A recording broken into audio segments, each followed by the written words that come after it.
You are listening to Emmylou Harris and Iris DeMent, singing a song that is considered the cornerstone of American country music.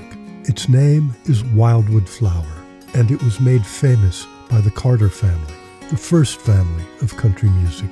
And by 1930, it captured the American imagination as being something that could only be from the mountain country of the South. In reality, nothing could be further from the truth. Wildwood Flower is the work of Joseph Philbrick Webster, and it was written at his home in Elkhorn, Wisconsin. Welcome to Wisconsinology on Music, brought to you by 91.1 The Avenue and Wisconsinology.com. I'm your host. My name is Frank Anderson. It is quite well known that Stephen Foster was the first American songwriter of note. He did his work in the first half of the 1800s. Jeannie with the Light Brown Hair, Camptown Races, Beautiful Dreamer. He is well deserved of the title, Father of American Songwriters. But the second half of that century belongs entirely to songwriters from the state of Wisconsin. Our story begins during the Civil War with Joseph Philbrick Webster. Webster, like most of the first Americans to call Wisconsin their home, was born in New England. In the 1850s, he moved to Wisconsin, then the western edge of the American frontier.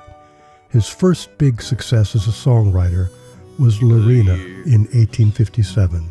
During the Civil War that immediately followed, Lorena became the most beloved song on the continent. Snow is on the grass again.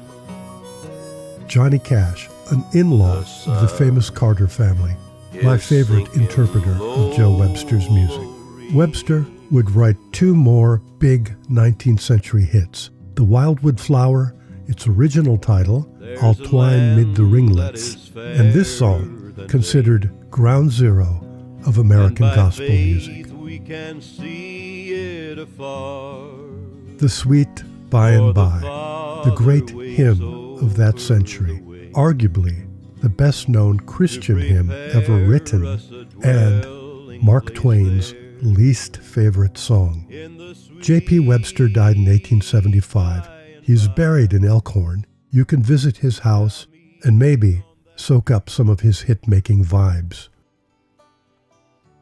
Eben Rexford was a small boy when he arrived in the Fox River Valley of Wisconsin in 1855.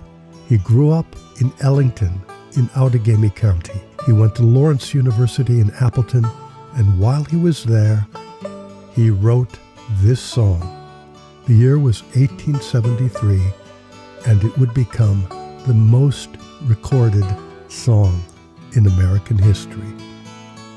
My darling, I am growing old. There's silver threads among the gold. Silver Threads Among the Gold by Eben Rexford. He wrote the words, Hart Danks wrote the music. The song made Rexford a minor household name, and he lived his entire life writing verse for music, books on horticulture, and articles for popular magazines. Not bad for a guy who was also the organist at the Congregational Church of Shiocton, Wisconsin.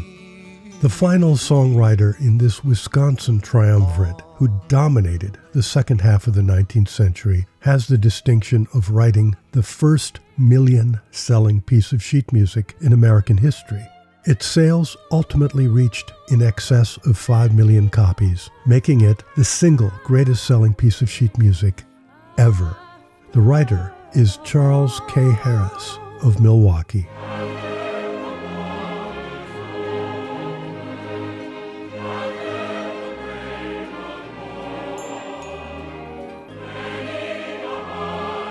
You have been listening to Wisconsinology on Music, brought to you by 91.1 The Avenue and Wisconsinology.com. Until next time, I'm Frank Anderson.